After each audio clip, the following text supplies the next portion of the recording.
Another day mga kamanok. Paano ba natin mapapaganda ang similya ng ating mga broodcock o tandang? Pero bago po tayo dumako sa topic natin ngayon ay mag-shoutout muna tayo. Shoutout po kay Sir John Ray Sonyo Nalumin. Hello po sir. Solid follower natin yan si Sir John. Lagi daw po siya nanonood ng aking mga video. Muli po, maraming salamat po.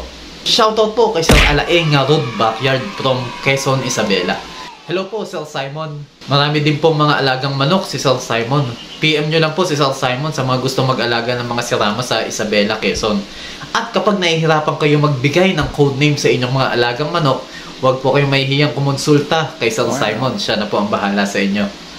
Shoutout din po kay Sir Joel Malano Balunsat from Cagayan. Hello po sir. Si Sir din po ang owner ng JMB Sirama Farm. Mga quality din po ang mga hawak niyang mga sirama. Sa mga gusto po mag-alaga ng kalidad na sirama ay i-PM nyo lang po siya.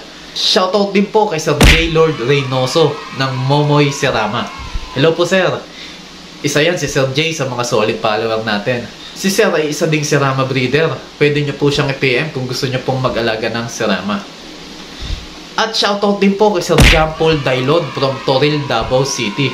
Hello po sir.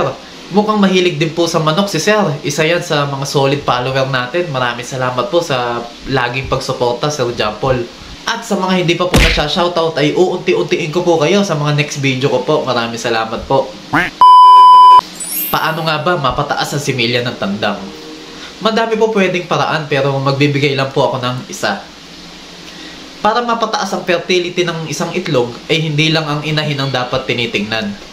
Kung may budget naman po tayo ay pwede po natin bigyan ang ating mga tandang ng vitamin A, D, E bago o kahit nakasalang sila sa breeding para gumanda po ang kanilang sperm production.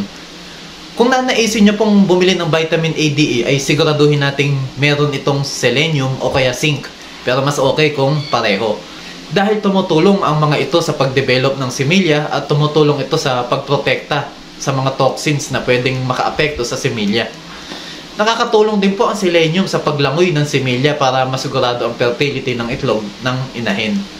Kung mali ako, tama kayo, please magkomento po para po madagdagan ang aming kaalaman tungkol sa topic na ito. Please follow, like, and share na din po para po madami pa pong talakayang katulad nito. Maraming salamat po.